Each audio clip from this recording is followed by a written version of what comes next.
2024 লোকসভা নির্বাচনের নির্ঘণ্ট ঘোষণা হওয়ার পরই প্রচারের তোড়জোড় শুরু। যদিও ইলেকশন কমিশন ঘোষিত নির্ঘণ্ট অনুযায়ী 7 দফার এই লোকসভা নির্বাচনের প্রক্রিয়া চলবে প্রায় 2.5 মাস ধরে, যার প্রথম দফার ভোট শুরু আগামী 19 এপ্রিল। নির্বাচন চলবে 1 জুন অবধি, আর 4 জুন হবে ভোট গণনা। ইতিমধ্যে দেয়াল লিখন থেকে শুরু করে এলাকার সাধারণ মানুষদের নিয়ে পদযাত্রার মাধ্যমে বিভিন্ন লোকসভা কেন্দ্রের দলীয় প্রার্থীদের জোর কদমে প্রচার শুরু। রাজ্যের মুখ্যমন্ত্রী তথা জননেত্রী মমতা বন্দ্যোপাধ্যায়ের উদ্যোগে জনকল্যাণমুখী প্রকল্পগুলির মধ্যে জনপ্রিয় প্রকল্প হল বাংলার মহিলাদের স্বনির্ভর করার লক্ষ্যে লক্ষ্মীর ভান্ডার, যার ভাতা সম্প্রতি 500 টাকা থেকে বাড়িয়ে 1000 টাকা করা হয়। আর সেই প্রকল্পের আওতাধীন মহিলাদের সাথে নিয়ে আজ মধ্যমগ্রাম পৌরসভার অন্তর্গত 24 নম্বর ওয়ার্ড কমিটির পরিচালনায় ও ওয়ার্ডের জনপ্রতিনিধি সুতপা ব্যানার্জির উদ্যোগে এক পদযাত্রার আয়োজন করা হয়। তার মধ্য দিয়ে লক্ষ্মীর ভান্ডার প্রকল্পাধীন মহিলাদের বর্ধিষ্ণু অর্থ প্রাপ্তির আনন্দের বহিঃপ্রকাশ ও বারাসাত লোকসভা কেন্দ্রের তৃণমূল প্রার্থী ডক্টর কাকলি ঘোষ দস্তিদারের প্রচার শুরু হয়।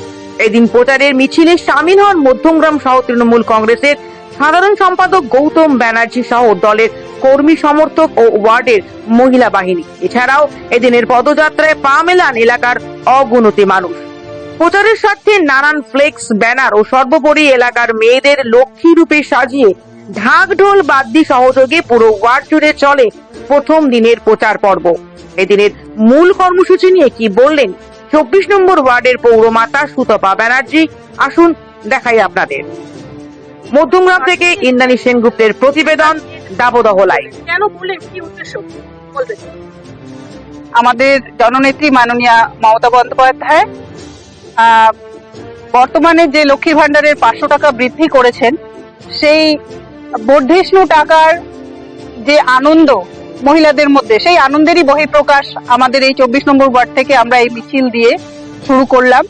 আর তার সাথে আমাদের দলের পক্ষ থেকে কেন্দ্রের যে প্রার্থী মাননীয়া কাকলি ঘোষ দস্তিদার, তার ভোট প্রচারেরও শুরুয়াত আমরা এই লক্ষ্মীর ভান্ডারের মিছিল দিয়ে করলাম আজকের দিনে। হ্যাঁ, অবশ্যই রয়েছে। যেহেতু আমাদের এখানে ভোট প্রচারের জন্য আমরা 2.5 মাস সময় পেয়েছি, আমাদের ইলেকশনটা শেষের দিকেই পড়েছে, যার জন্য আমরা এখন দেয়াল লেখন থেকে শুরু করে মানুষের বাড়ি বাড়ি যাওয়া, আমরা একদম কি বলবো মাইক্রো লেভেলে আমরা যেতে পারবো। প্রত্যেক মানুষের বাড়ি বাড়ি আমরা যাওয়ার একটা সুযোগ পেয়েছি, সেটা আমরা করব।